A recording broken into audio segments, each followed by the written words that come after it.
que fin 1968, l'avenir n'appartient pas aux hommes et je ne le prédis pas. Pourtant, en considérant la façon dont les choses se présentent, c'est vraiment avec confiance que j'envisage pour les 12 prochains mois l'existence de notre pays. Si tu savais combien nous avons besoin d'argent, nous, les alouettes et les écureuils. Nora, tu es un drôle de petit animal, mais tu es tout le portrait de ton père. Tu fais des pieds et des mains pour trouver de l'argent, et dès que tu l'as trouvé, il te glisse entre les doigts comme par enchantement. C'est moi qui ai sauvé la vie d'Henri. Sauver? Mais qu'entends-tu par sauver? Je t'ai parlé de notre voyage. Eh bien oui. Si nous ne l'avions pas fait, Henri ne serait plus là.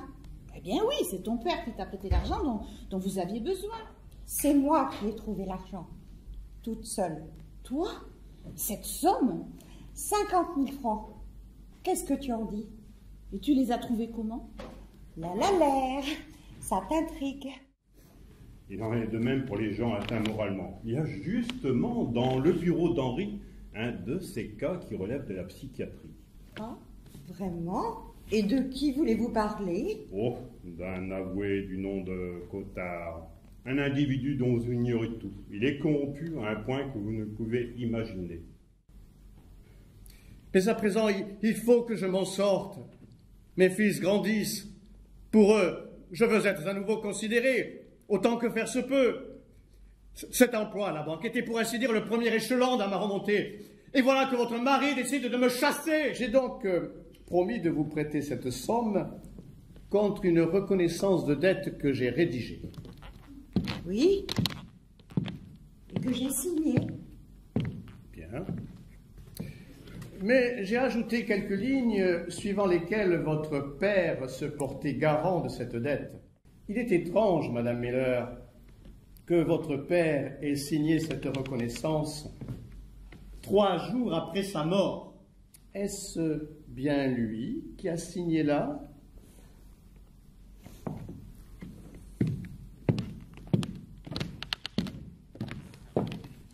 Non, ce n'est pas lui. C'est moi qui ai signé du nom de papa. Une fille n'aurait pas le droit d'épargner son pauvre père mourant. Une femme n'aurait pas le droit de sauver la vie de son mari. C'est possible, croyez-moi. Des affaires de ce genre, je puis vous assurer que je connais. Alors écoutez-moi bien. Si je suis condamné une seconde fois, vous tomberez avec moi.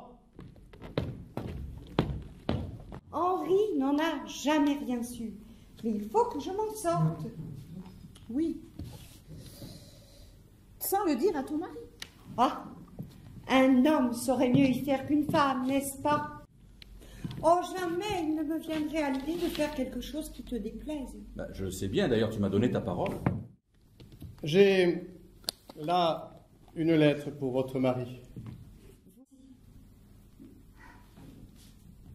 La lettre est dans la boîte, Henri, nous sommes perdus. Tu ne penses qu'à moi, tu ne t'occupes que de moi. Tu ne lis ni lettres, tu n'ouvres ni lettres, ni boîte aux lettres. Bon, nous ferons comme tu veux, petite fille. Mais demain soir, quand la danse sera finie... Alors tu seras libre. Il est 8 heures, encore 4 heures jusqu'à minuit. Et 24 heures jusqu'à minuit suivant. 24 plus 4, 28 heures à vivre. Et que fait la petite alouette?